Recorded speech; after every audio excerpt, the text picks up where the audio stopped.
Okay, so in the words of Dave Grohl, I've got another confession to make. I think that's right. I'm not a Foo Fighter guy.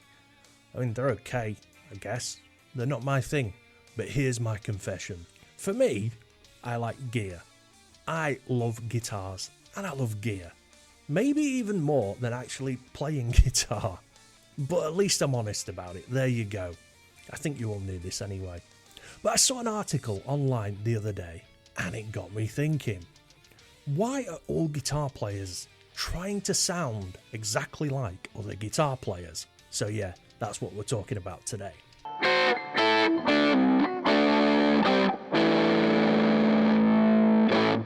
So this is the article that I saw. Mad Professor Cymbal Overdrive Mark II. Holy Grail Dumble Tone? Now I'm not going to dive into this article. I like the look of the pedal. It's probably not for me. But if someone brings out a new pedal, colour me interested. But it got me thinking, why do we as guitar players spend our days trying to sound exactly like everyone else, other guitar players? Look, I'm not dissing anyone who does this, I'm just interested. There's a million videos on YouTube right now. Sound like Eddie Van Halen, get that brown sound.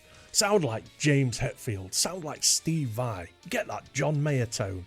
Sound like Kurt Cobain. I don't want to sound like Kurt Cobain. Why? Sound just like Brian May. Sound like Queens of the Stone Age did in 2004. Or something. And it really made me think, why do we as guitar players always want to sound like someone else? So, I get it. You know, if you're playing a cover band, of course you want to sound like the guitar player in the band who plays the song that you're covering. But nowadays, you just need a processor and some patches and boom, you're in business. You can be Brian May, Angus Young or Mark Knopfler at the press of a pedal. Or you just play at home and you're a huge fan of Ingy Steen-Malmsteen and you're learning to play his songs, so you want that tone. And that's fine, I get it.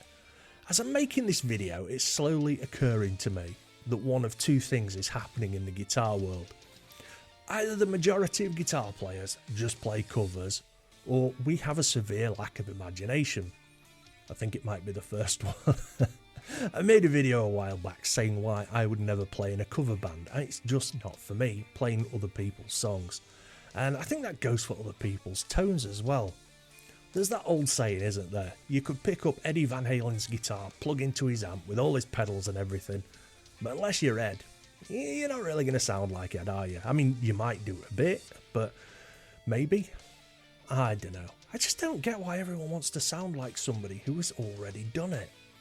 These days, I get much more enjoyment out of playing around with amps, effects, guitars, whatever, trying different things out, and I find it really helps with my songwriting. I plug a few pedals in together, play around and come up with a new sound and an exciting tone. I mean, it might have already been done, but I haven't heard it before. And then I play around with that sound, that tone, and I think, I like this.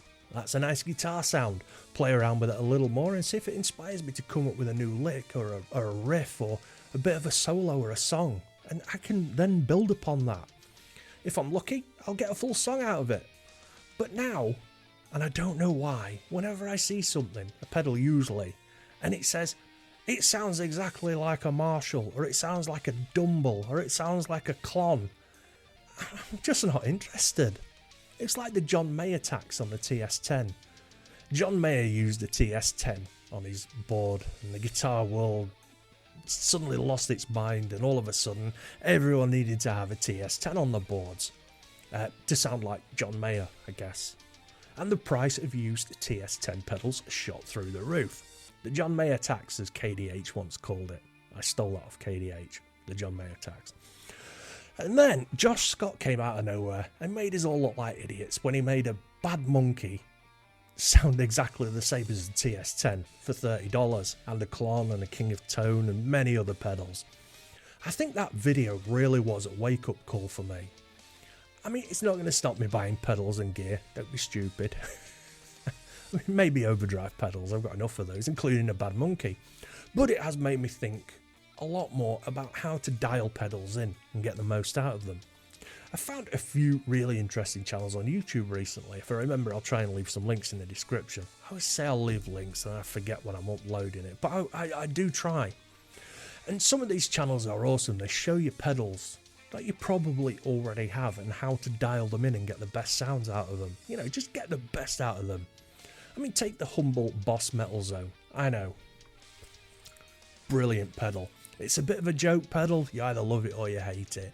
But I was watching one of these channels. It was a YouTube short and the dude got like 10 different recognizable tones out of a Boss Metal Zone just by moving the knobs around a little bit. I'm getting to the point here, bear with me. So a little while ago, I said something along the lines in a video that guitar innovation has slowed down. And we don't really get anything totally new and original. I mean, not that much anyways. And I think it might be because there's so many guitar players out there who are just trying to sound like this guitar player or that guitar player and not trying to come up with something original and fresh. I mean, you're all trying to sound like Stevie Ray Vaughan or Eddie Van Halen or John Mayer and not spending enough time trying to come up with something new. I mean, don't get me wrong, I love the oldies, I love classics, I love the Beatles, I worship the Beach Boys, two of my all-time favourite bands. But we wouldn't have had those guys if they hadn't have stuck their necks out, tried new things and did a bit of experimenting. I guess what I'm trying to say is instead of just sitting at home and playing Nirvana riffs or chugging like Metallica, maybe try something new. You never know, you could be doing the world a favour. I'd love to hear what you guys think, so feel free to jump in the comments and let me know. Well, that's all for today. Thanks for watching. Don't forget to like and subscribe, do all that YouTube stuff. It really helps the video get out there into the algorithm. If you want to help support the channel, I've got merch for sale, got super chats, memberships. Anything raised from that goes back towards the upkeep of the channel. Don't forget I stream every Wednesday, 9 PM UK time, usually just me or me and some buddies. We're talking about guitars and stuff. It's good fun. Last Wednesday of every month I do a guitar quiz and you can get a chance to win an effects pedal. It's awesome. It's great. Come along and check it out. Anyway, thanks again. Take it easy. Peace out.